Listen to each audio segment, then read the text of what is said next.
book is about more than just the electric bass and its history.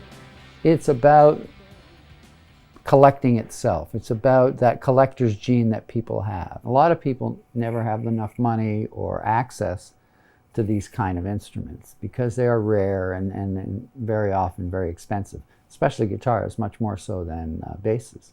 People want to see them. People want to see the instruments that other nerds collect or that great musicians play. So I have a lot of these books at home, and I realized there isn't really a definitive one on the bass guitar. So to me, it seemed like there was an injustice here, that the vintage bass guitar needed to be as well represented as vintage electric guitars are. This is one of the rarest jazz basses that I own.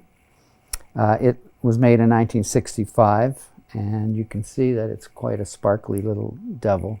You know, I was a stamp collector when I was a nerdy kid.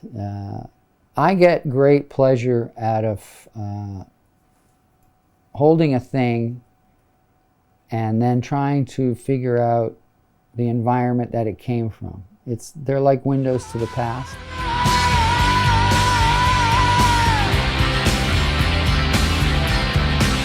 Neil Peart is retired. I'm still here. Alec's still here. Will we perform as Neil, Alex, and Geddy on tour ever? Probably not. Will we record together as Neil, Alex, Geddy? Probably not.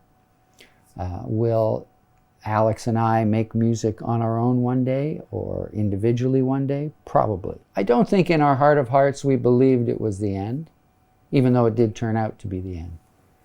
Maybe we would have served our fans better if we had just accepted that reality, that yeah, this is going to be our last tour, and tell everybody. But they sort of had that sense and they came out because of it anyway. But I wasn't really interested in capitalizing on something that may not be true. So it seemed to me much hipper just to go out and play, and if it's the end, then it's the end.